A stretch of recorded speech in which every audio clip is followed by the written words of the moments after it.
Well, good morning, good afternoon, everyone. Coach Diana and I are here on Facebook, on YouTube, to be with you to talk about a really, really important and tender topic. So, we really want to be sensitive to those of you who are here because we're going to be talking about suffering. And let's just lay it out right now. No one likes it. No one likes hard. No one likes to go through hard. No one likes to go through suffering. But how you go through suffering matters.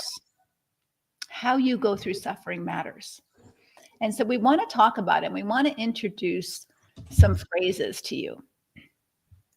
And so before we do that, I just want to kind of invite you to share how many of you are going through something that's causing some suffering right now. So, I'm going through some health challenges. Coach Diana is going through some health challenges herself. Mm-hmm. So health challenges can bring suffering. Relationship challenges can bring suffering, whether it's a marriage, whether it's a wayward child, whether it's an adult child who's having very strong boundaries against you, or other kinds of things. What kind of challenges are you facing right now? What kinds of things bring suffering to your life right now? And if you want to share that, we would love to acknowledge that, because I think sometimes when we talk about suffering, we kind of gloss over it like we're supposed to be just cheery and happy all the time if we're Christians. Mm-hmm. And that's not true. That's not true. But we do want to talk about how to create our story out of suffering. So we're doing a workshop in 2 weeks on Thursday, December 5th, called Change Your Story, Change Your Life. And we're going to share a little bit about how to do that when you're suffering. Because when you're suffering, it's very easy to let suffering win. Mm-hmm. My stepmother had rheumatoid arthritis, and I learned a lot from her, watching her suffer. I mean, as she went from this beautiful, vivacious, alive, gorgeous woman, and her fingers started to curl, and her back started to curl, and then she was in a wheelchair. I don't know, she was in pain all the time, and yet she never lost her glow. She never lost her beauty, because her suffering really transformed her inner life. Her outer body was a wreck, but her inner life was something to behold, and everybody noticed, because we just couldn't imagine how she could go through such pain. And so we would call that kind of suffering formative suffering, where it shapes you into more like Christ.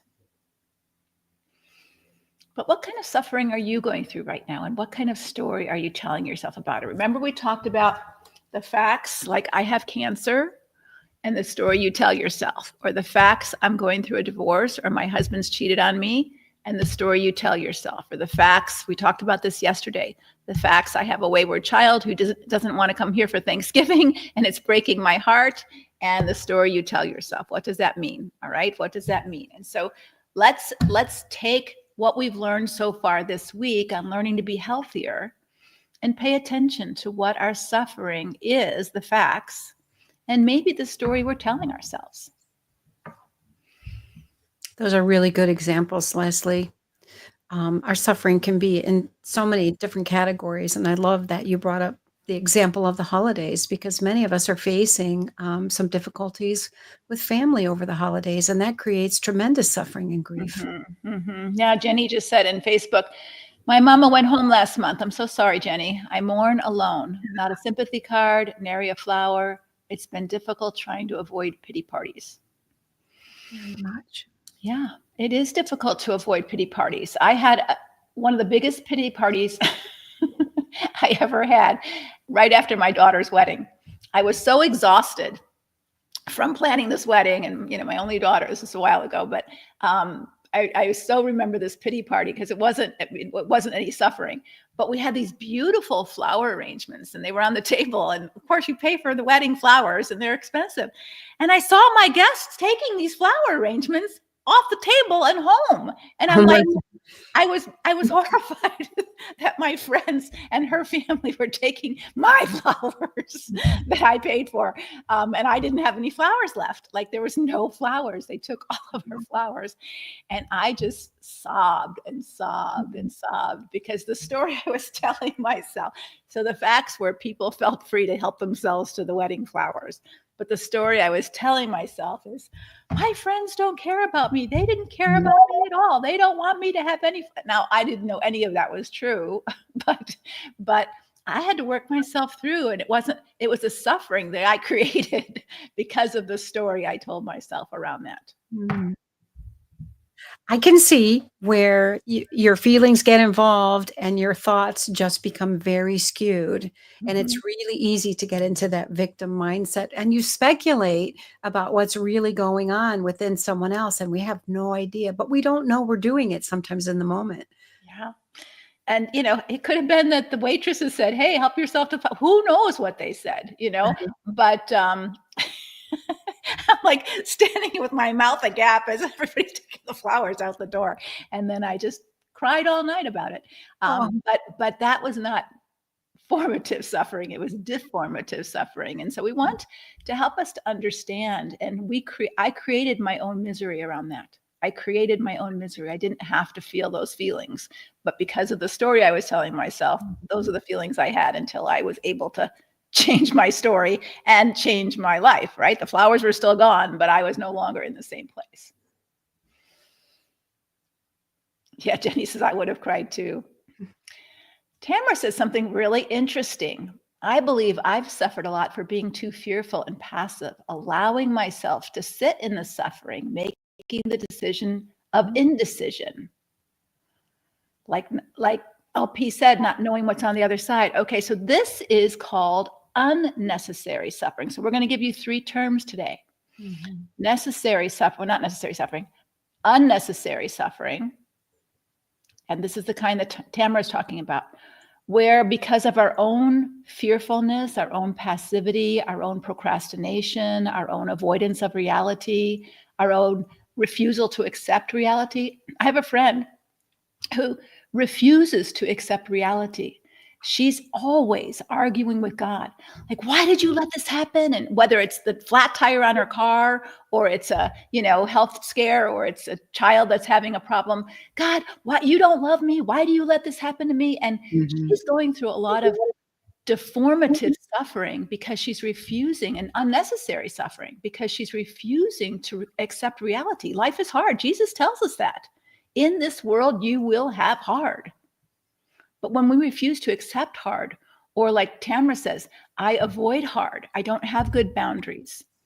I don't do what I need to do to be responsible.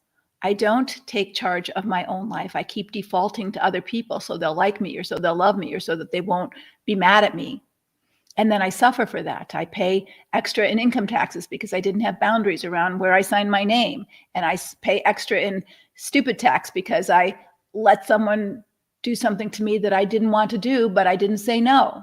Right. And so we pay stupid tax because we suffer unnecessarily because we weren't strong enough to make the right choice. Yeah, I think in that situation, we feel like we're avoiding suffering, but we're not taking into account the suffering that we're under. Sometimes we're choosing which hard we're going to do, right? Yeah. Ren Mom says, I've suffered from not accepting the reality of how my divorce happened 14 years ago. Yeah. And so when we talk about our workshop in 2 weeks, Change My Story, Change My Life, 2 weeks from yesterday, and I'll put the link up there in a minute. This is part of what we're talking about. We can change our story depending on how we handle hard, right? So let's take a little story.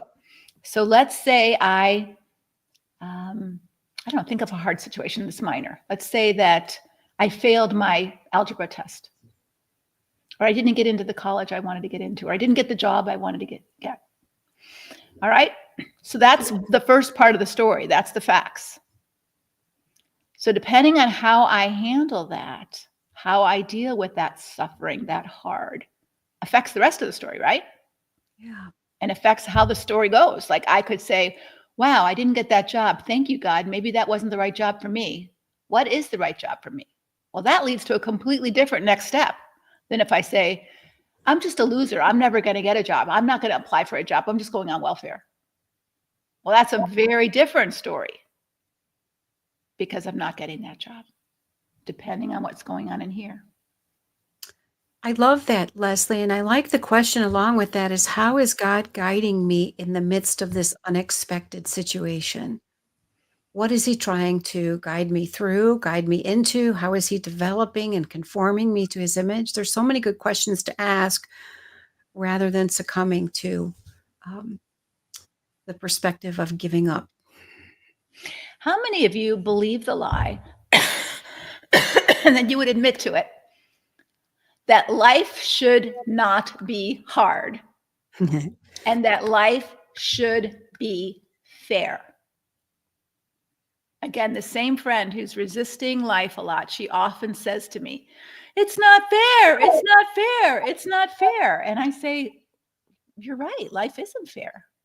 Is it fair that you got to be born in the United States and there's children starving in Ethiopia? Is it fair that, you know, you have a home to live in and there's people who are homeless who don't have a home to live in? I mean, no, life isn't fair. So why are you yelling at life that it's not fair? Again, you're creating more unnecessary suffering because you're believing some lies. Remember, we talked about that. What you think impacts your emotions. Remember, we talked about that 2 days ago. So if I'm thinking life should be fair, this is so unfair, I'm going to feel angry. I'm going to feel angry. I'm not going to feel curious about life. I'm not going to feel grateful for what I do have. I'm just going to feel angry. Is that how you want your story to go? Angry that life didn't go the way you wanted it to.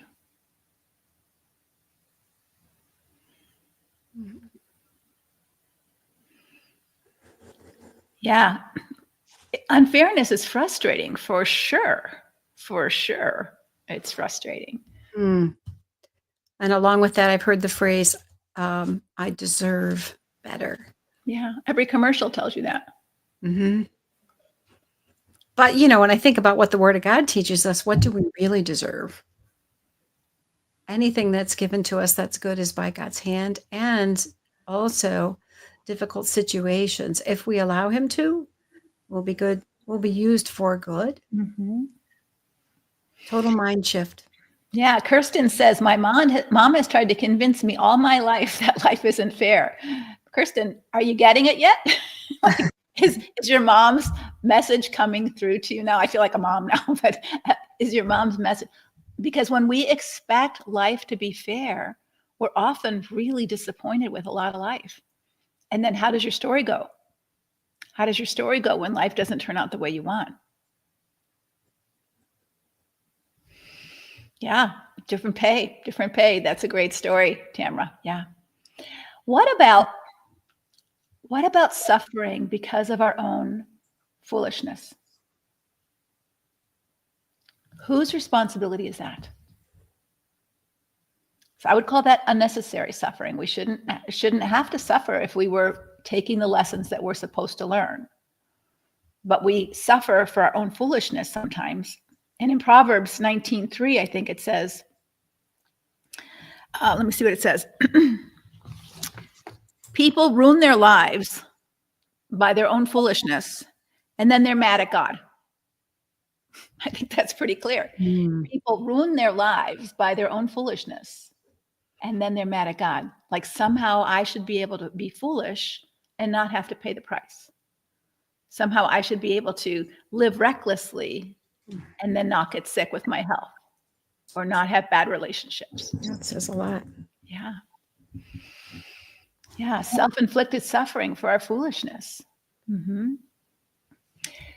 So I want to switch gears now because we've talked about deformative suffering a little bit, you know, that it can deform us into someone ugly when we don't accept reality and we're arguing with reality and we're mad at life being unfair. It can deform us into a bitter, angry, resentful, hateful person. And all of us know somebody there who's had something hard in their life and they did not deal with it well. and it changed them. And it's not changed for the better. It's deformed them. I remember when my kids were little, there was a mom in one of my daughter's classes, and she was an older mom, but she had the lines in her face of a very unhappy, angry woman. Have you ever seen someone who just had these lines that just drew their mouth down into a scowl? And I thought, wow, I wonder what her story is, because her face told everything about how she lived.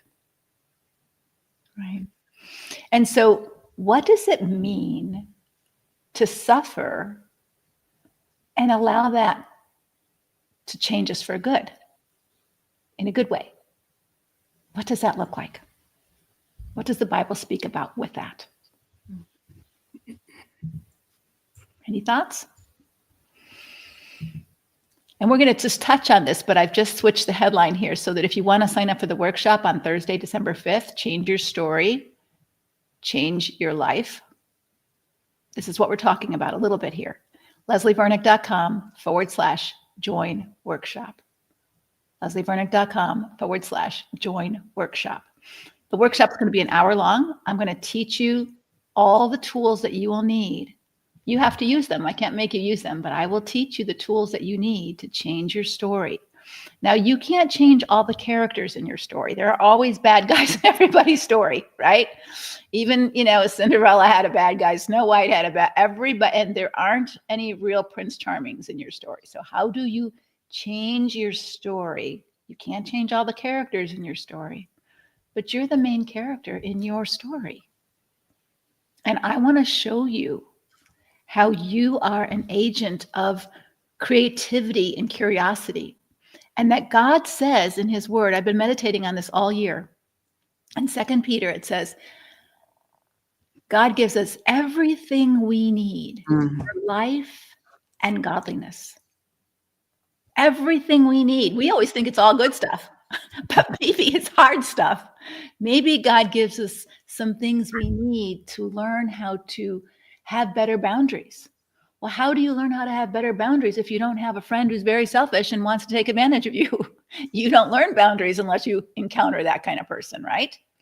So if he brings that person in your life, it's not for you to be taken advantage of. It's for you to learn boundaries.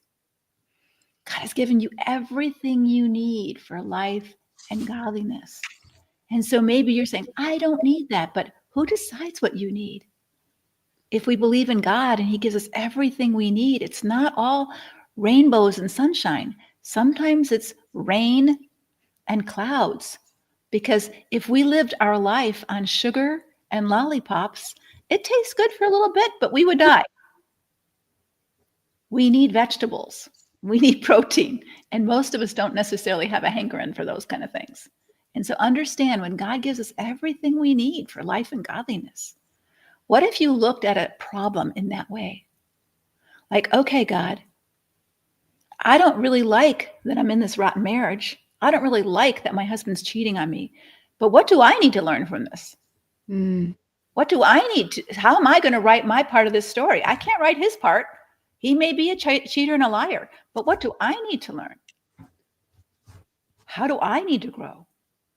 What is this teaching me about me? I've been too passive. I've been too accommodating. I've been the good Christian girl who's never made any waves.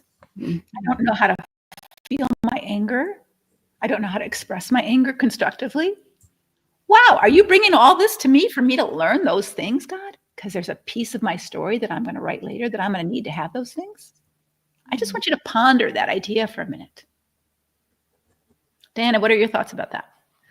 I have so many thoughts about that. As you know, I was preparing for us to talk about this today, and I love that scripture that you read in 2 Peter.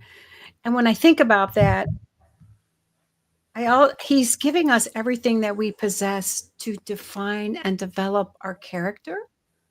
And when I think about sometimes where we might get stuck is, he's given me everything I need for life. How are we defining life?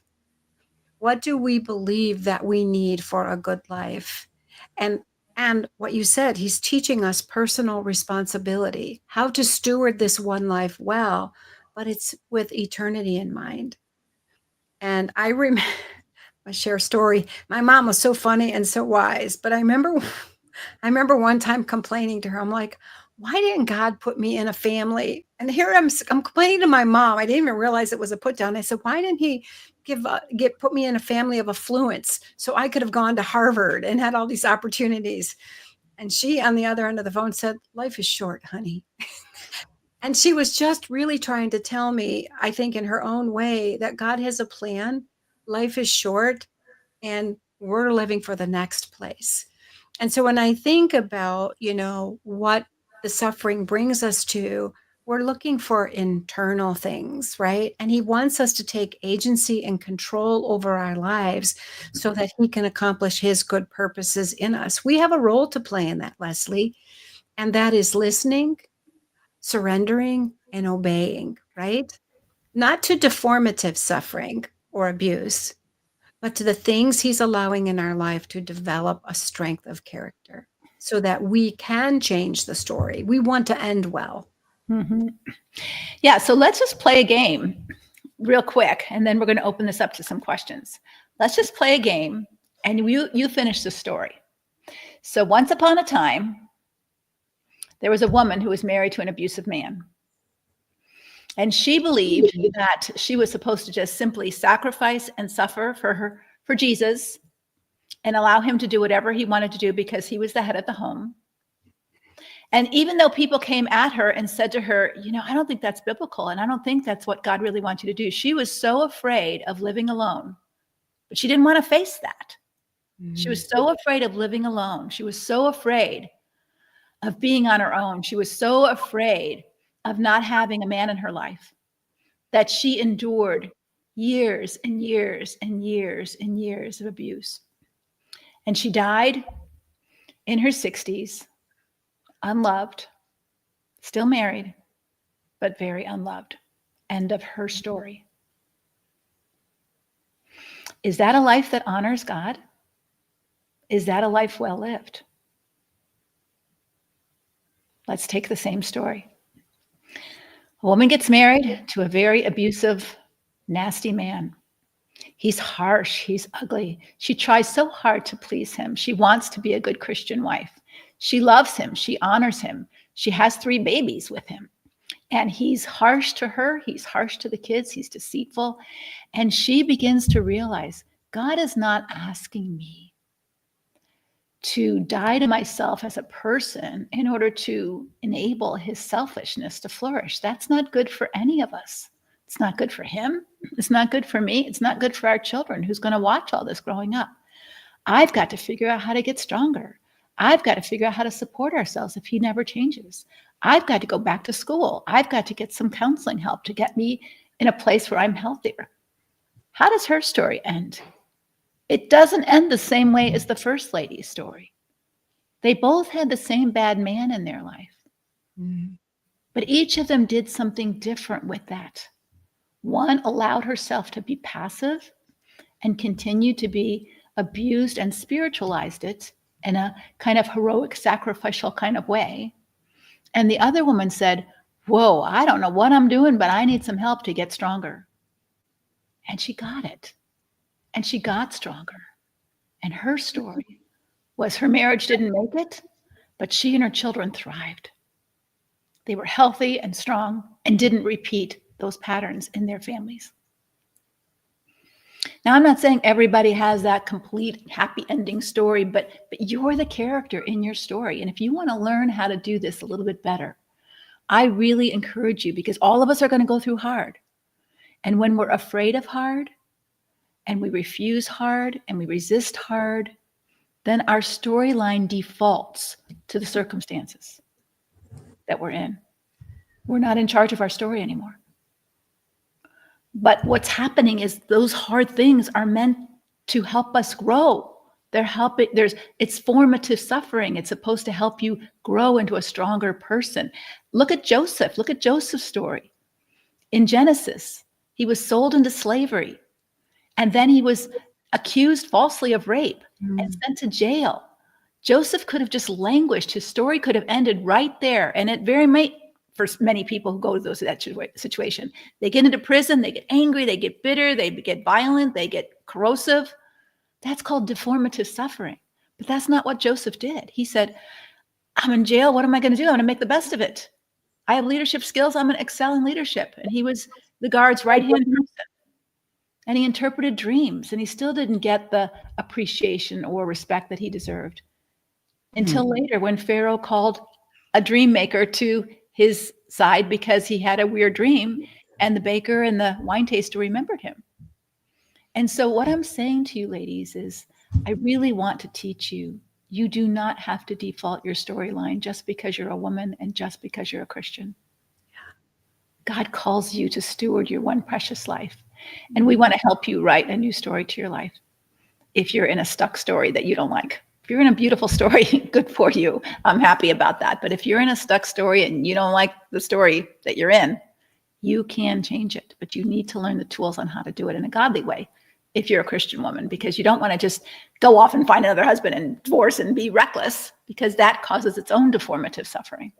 You want to know how to live your life. And it doesn't just mean a marriage. It just, you might be single and you're just waiting for your husband. And meanwhile, wasting your life, thinking that your life is marriage. No, your life is now.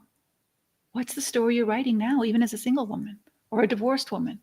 It's not about finding a spouse to take care of you. It's about you taking care of you and being strong enough to not need a spouse to take care of you, so that you're healthy enough to find the right spouse who you want to be with, not because you need them, but because you love them. Amen. Diana, any thoughts about well, before we go to questions, any other thoughts? Well, I love what you're saying about change your story. And the thought comes to me is, how many of us are really embracing our story or just surviving it? You don't want to just survive your story. You want to, as you said, you want to be the creator and embrace the author of your life in writing that story as he intended for you to do. And many, many times when you've been in difficult places and in destructive relationships, you surrender and you give up. And you may not be aware of that, but if you're listening to this and there's something being stirred within you that says it can be different for me, please join us in the workshop. Yeah, I think we're not taught how to do this. We're sort of taught to live more passively as women, or passively or reactively. So either we're just passive accommodators, or it's like this: I can take it, I can take it, I can take it, I can take it, I can take it. I can't take it anymore. And then we react, in ungodly, sinful, ugly ways. Done there, been there, done that. And then we feel guilty. And so then we go back to passive, passive, passive, passive, passive. And this is the pattern.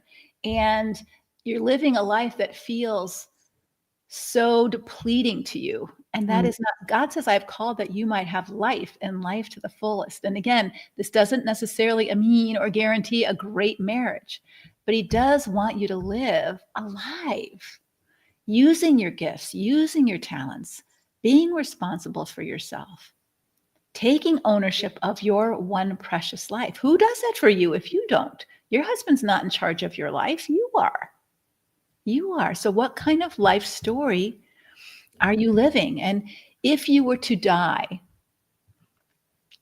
tomorrow, what would be said about the kind of person you are and the kind of life you've lived? Is it the kind of story you want said about you? Like, I would not want my grandkids to say, my grandma was such a nitpicker. She yelled at us because we spilled crumbs on the floor. Now, I have yelled at them because they spilled crumbs on the floor, but that wouldn't be what they would remember, right? That wouldn't be what they would remember. They would remember the other really good stuff, right? Because there's a lot of good stuff. And so I think it's really important that we take responsibility for the life story we're writing or defaulting to, and the character that we are in our story. So the question is, are you in default mode, or are you really embracing and changing your story? And do you have the tools to do that? And you don't have to do that alone. Yeah. Yeah. So we've got some questions here, Diana. So we're going to ask, if you have a question about this whole process, about suffering and how does suffering impact our story? So we, any story that we have loved involves suffering. So they're coming out with Gladiator 2 now. So if you read Gladiator 1, and I don't like all the violent movies, but a lot of people love Gladiator, but he suffered. His family was murdered. He was in prison. Yeah. Any story that we love, the King's Speech, I love that story where, his brother defaulted the throne. He had a stuttering problem. He had to be the king, and he was so nervous and he couldn't do it. And he had all kinds of mindset issues, but he prevailed. And we love when the person who suffered doesn't just pay back evil for evil. That doesn't thrill our soul. It's when they overcome evil with good, which is what the Bible says, right? We love that. And it doesn't necessarily mean that they overcome the bad guy. The bad guy's often still in the movie, but they're not as impacted by that bad guy anymore. Like Frozen. How many of us love Frozen? Anna, she was no longer in love with that liar prince, right? We were happy for her.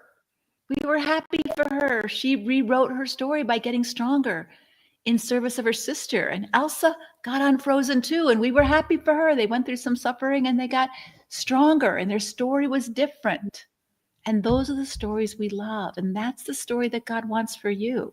He wants you to be on a hero's journey. And you're the hero of your story, not some Prince Charming. And I'm not saying Jesus is in the mix. Jesus is in the mix, but he's calling you to be your best self, not the damsel in distress. All right, here's a question. All right.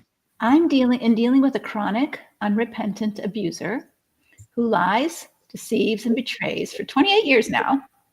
And he says he wants to be married, love bombing, but never makes any action steps to change. I'm feeling stuck in knowing the next steps.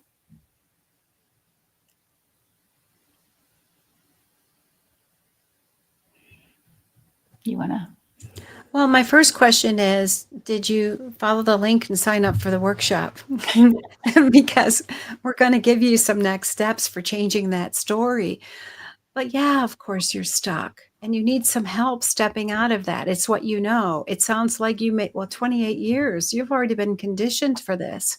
But what would it look like for you if it could be different, right? And I think the first step is awareness that nothing's different and that he's not changing, and stepping into the reality and the truth rather than being in denial. So asking yourself the question, what's keeping me in denial here? Yeah, obviously you're not in denial because total denial because you're saying chronic, unrepentant abuser who lies, deceives, and betrays. So that's who he is. My question is, who are you that you would live with someone for 28 years who treats you this way? Of course he wants to stay married. It works for him. You're the, classic enabler, really. So of course it works for him. Do you want to stay married to him? Is the question you need to ask yourself. And if you do, why?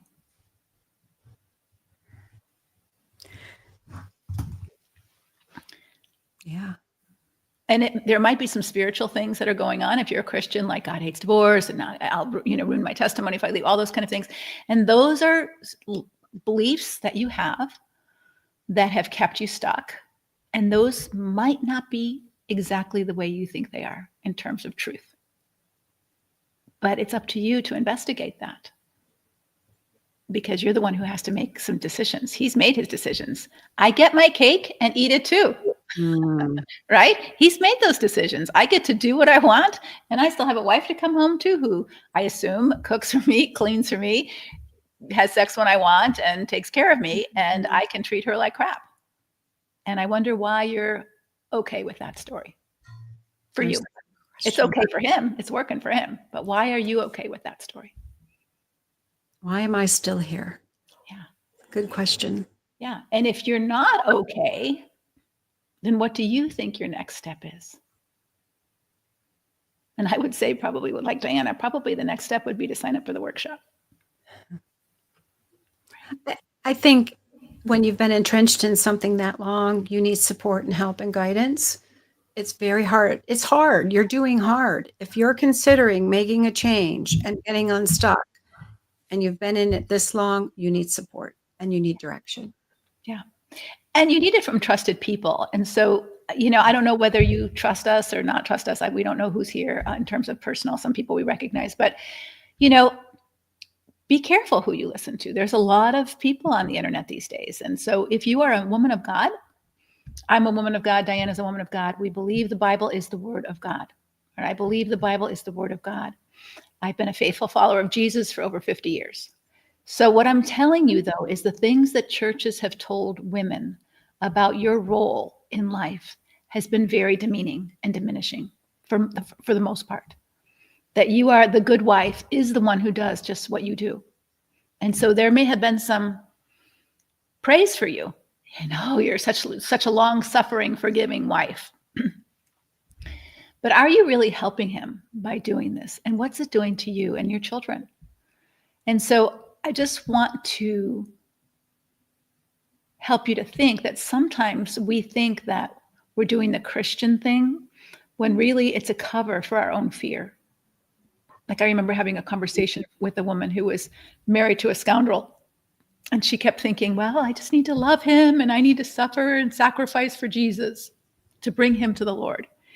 And I'm just telling you straight out, nowhere in the Bible does it say that your suffering and sacrifice will bring someone to the Lord. It doesn't say that in 1 Peter. I know people say it doesn't say that. It says, if you suffer for doing what is right. So is this right? Enabling him? Is this right and good? Putting up with this. So I think sometimes we need to know the whole counsel of God and really understand the heart of God to understand scripture. I'm using scripture here, but I'm not using it the same way some other people cherry pick certain verses. Did you know in the Bible that God doesn't say in Malachi that he hates all divorce? That's news for some people, but it doesn't say that. And now the translators are acknowledging that and retranslating that verse. It says he hates when a man treats his wife treacherously, just like your husband's treating you. God hates that. God isn't asking you to be long-suffering here. He's asking you not to lead with bitterness and heart, hatred toward him. That's some of your work to do and how the story is going to be. But what would it be like? What would be possible if you didn't believe some of these things anymore? I love that. I love that question. And also, there are two things in the question. He says he wants to be married, but he takes no action to change. And sometimes we get seduced by people's words rather than watching their behavior. And that's where we're supposed to be fruit inspectors. We get to judge what their behavior is saying to us. Mm-hmm. Not what fruit inspectors. Yeah. All right, Diana, the next one. Thank you for this message today. This speaks to me right where I am. Staying is hard and leaving will also be hard. That's exactly true. So I don't want you to think, oh, I should leave. Leaving is hard too. But I still have the power to make a decision. So you pick your hard when you get a chance to, right? Oh, but do I still have the power to make a decision? Okay, that's the question. Do I still have the power? Yeah. No, she says, but I do still have the power to make a decision. So this isn't a question, but it's more of a declaration. Absolutely. One of the things that God has given all human beings, women included, is a free will. Right? Now, free will can lead to stupid choices. We've talked about that in unnecessary suffering. When we make ungodly, stupid choices, we will pay the price, and then don't blame God for that. But when you are asking God for his wisdom and his direction, I will instruct you and guide you in the way you should go. I will counsel you with my eye upon you. I can't tell you so many ways God has shown me that's true. Even when I've made a wrong decision. Last week, I made a wrong decision. I prayed about it. I prayed, God, I was supposed to go to Pennsylvania to speak. And so I prayed about it. I said, God, am I supposed to go to Pennsylvania to speak? Now, I had been sick with pneumonia for a week before that, but I was feeling really good that day. Should I go to Pennsylvania to speak? I didn't hear anything. Sometimes you don't hear anything when you ask God, right? So I said, God, I'm going to say yes. And if I'm not supposed to say yes, you change my mind. Because he says he will. I will counsel you in the way you should go, right? So I told the meeting planner, yes, I'll be there. In an hour, my doctor called and said, you need to get to the hospital. Your platelet count is too high. That's a hard no. I'm not going to Pennsylvania. I'm going to the hospital to check my blood levels. All right. So it turned out to be my potassium was too high. It turned out to be a false alarm. But God showed me. God showed me that I needed to stay home. Right.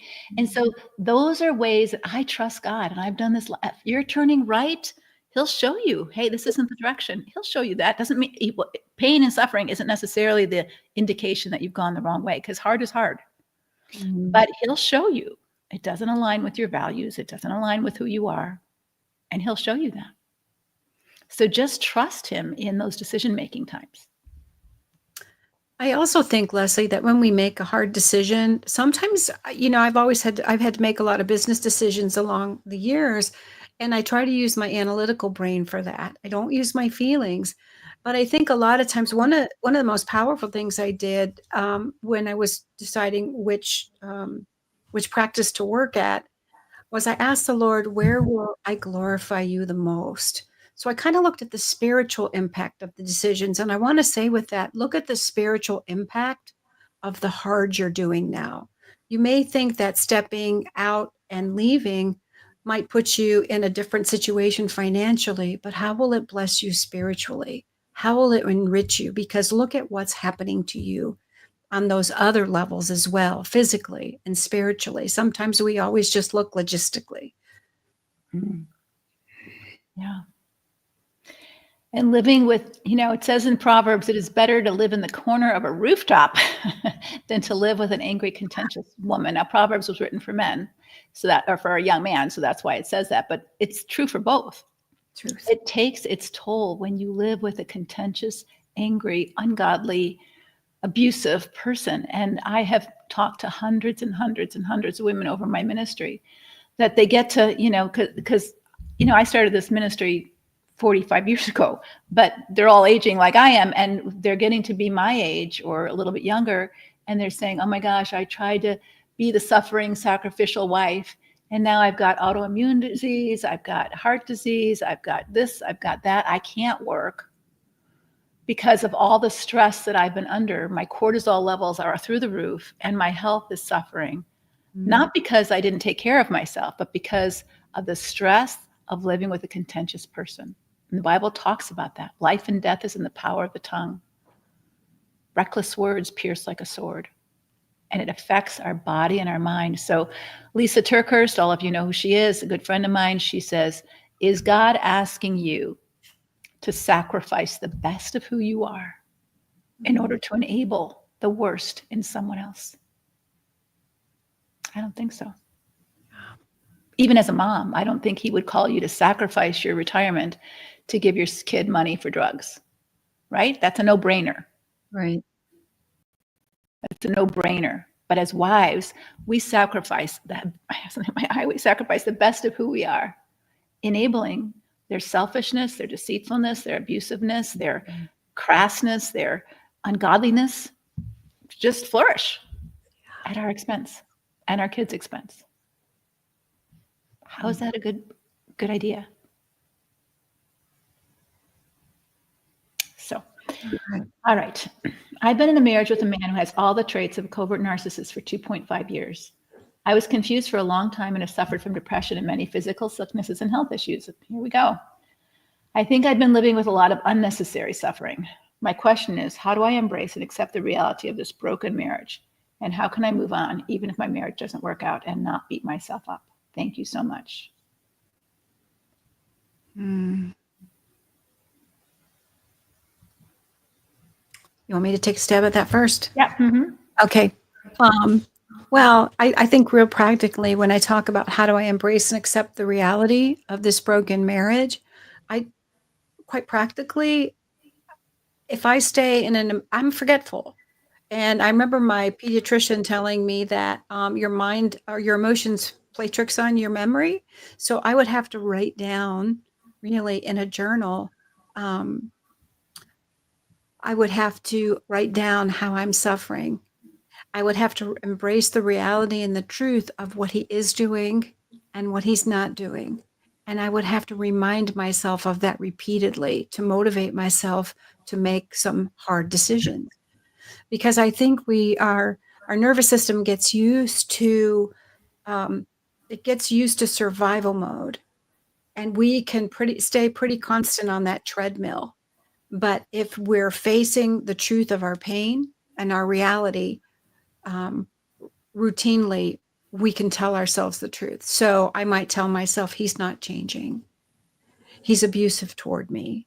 I never know when he's going to rage. I walk in eggshells. I would remind myself continually, because when you're in survival mode, you are your short-term memory isn't encoding to long-term memory. That's how you maintain. It's a survival strategy. So you need to be aware and not dismiss of what it's costing you. That's how I step into reality.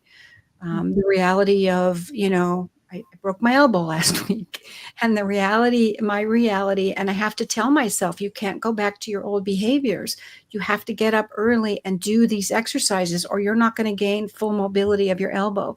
You have to plan them in your days, because if I don't, I'll go back to what I normally do. I'll just forget about it, and I'll do the things that I'm used to doing, dive right into work, and not do that self-care.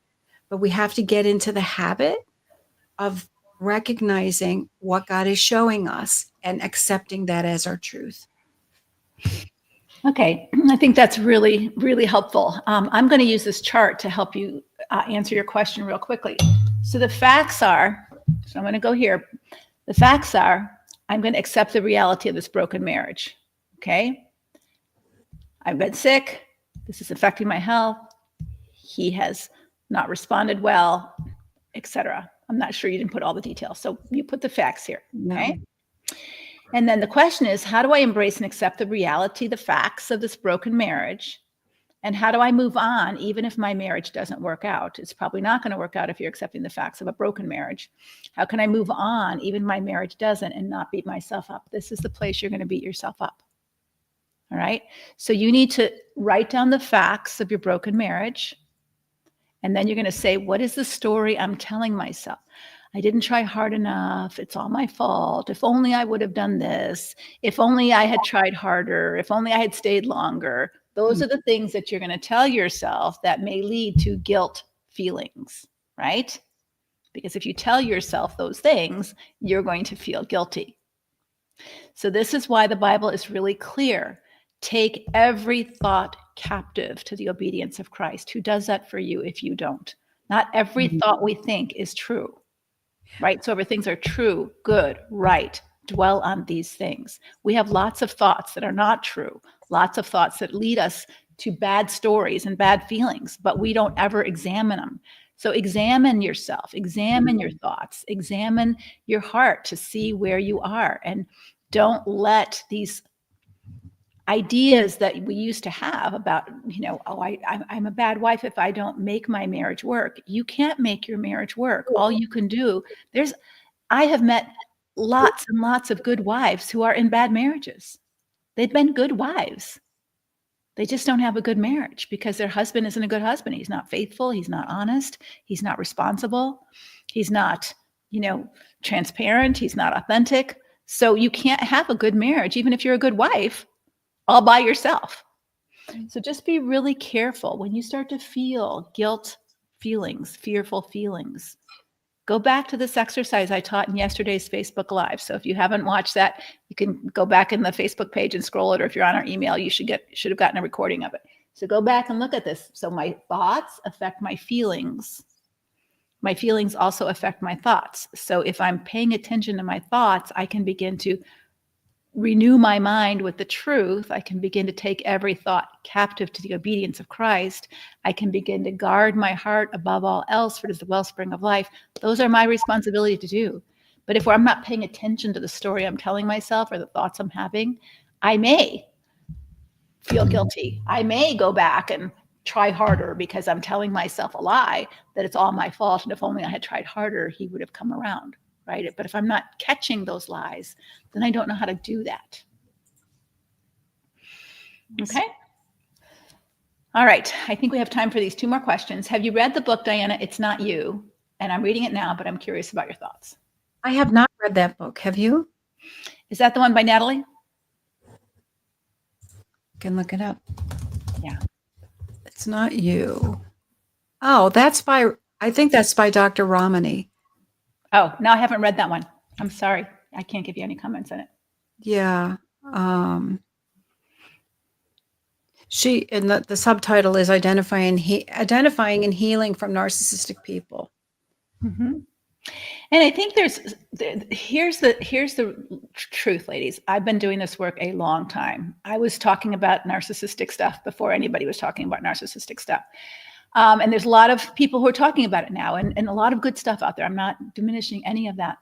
But the main emphasis on it's not you, it's him, it's not you, it's him, it's not you, it's him, is it kind of leaves you as the passive victim. And what I would say is, you are a victim for sure, but you don't need to be passive. And so when we keep our eyes focused on the perpetrator, when we keep our eyes focused on it's him, it's him, it's him, it's him, we sort of forget that we have our own work to do, just like we've just talked about.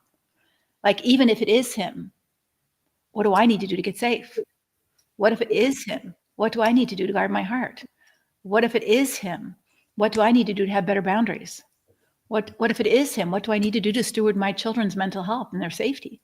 Yeah. So there's still a whole lot of work that you need to do. And sometimes these books kind of give you an idea that if I get rid of him, I can just find another him and I'll be fine. But if God is giving you everything you need for life and godliness, something in him right now is supposed to teach you something to build your own muscles, right? Has nothing to do with blame or fault. It has something to do with growth.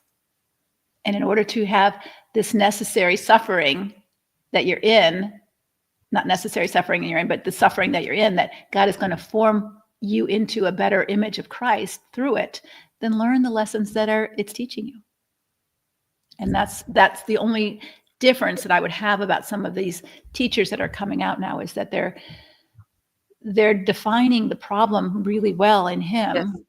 And it is him, and it is, it's not you didn't cause it, it's not your fault, any of those, that's all true. And yet you still have to learn something through it if you want it to be redemptive for you.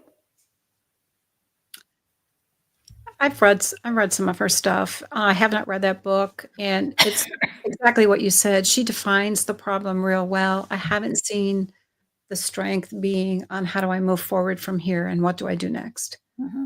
And I don't know if that book addresses that, but I haven't seen that from her in great depth. Okay. Yeah, thanks, Sherry, for the recommendation. I'll have to look at it and read it. Okay, one more question. And as we do that, if you would also remember to join the workshop, December 5th, leslievernick.com/join workshop. It'll be 2 times, once at noon Eastern time, once at 7:30 p.m. Eastern time. I will do them live both times. It'll be about 45 to 50 minutes long of just teaching, and then you will have a Q&A time for about an hour afterwards, sometimes an hour and a half, depending on how many questions we have. With one of my coaches will be with me as well. So it'll be really robust, and it really benefits you to attend live, because if you just get the replay, you do not get the question and answer time. We don't send that out as a replay. We keep that private. It's off social media, so you don't have to worry about privacy issues. And you do not get a copy of the chat, which also is very helpful for many of you. So we really encourage you to show up live. So here's one more question. And if you would, what's your takeaway from today? What's your takeaway from today? Put that in the chat as we're looking at this last 2 questions.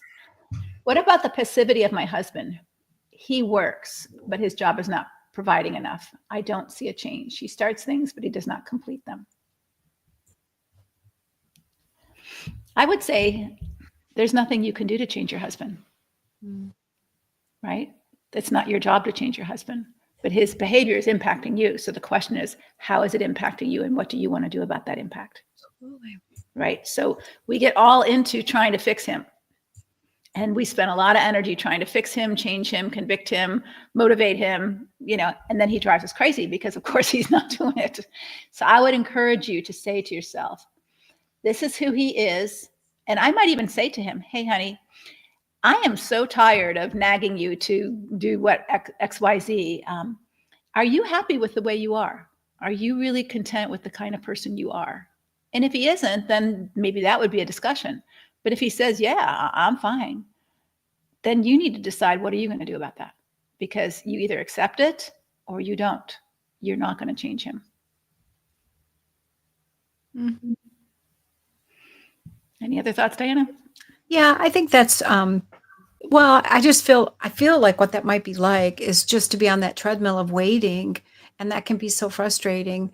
So I just kind of look at what is within my power to control and change. Like it's not him. So what do I want to do with these things? How can I take agency and step into what I want? And just accepting that he can stay where he is. And in most cases, what happens, I find, is as you grow, you will outgrow his decisions and his choices. So you'll be at a greater disparity in the relationship, but you will be living your one precious life.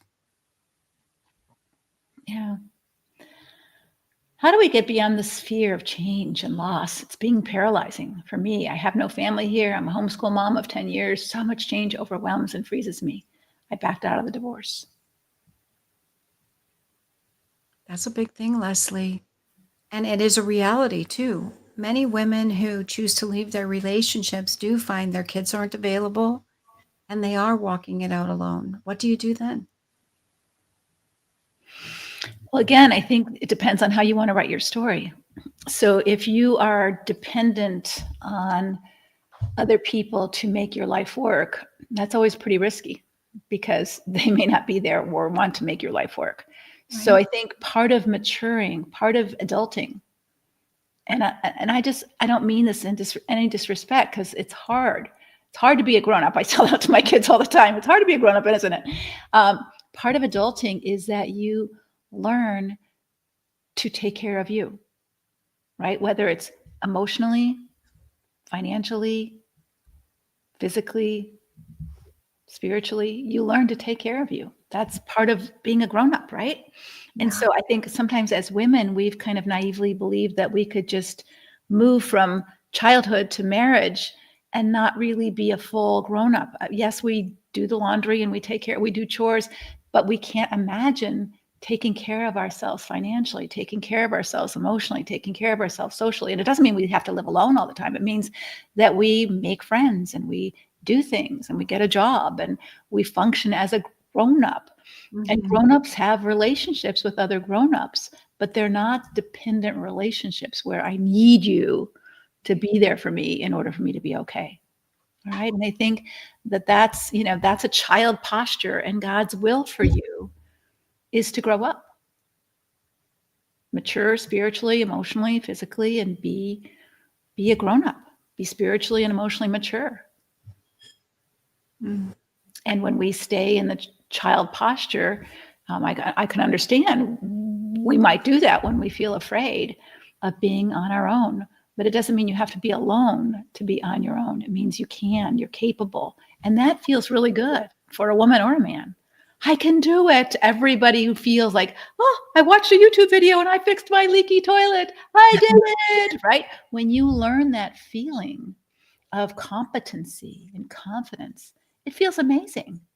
It's not a fearful thing. It's an amazing thing. But we're sort of afraid to go there because, of course, we're going to make mistakes. We're going to fail and mess up. But when you can do it, it's a good feeling.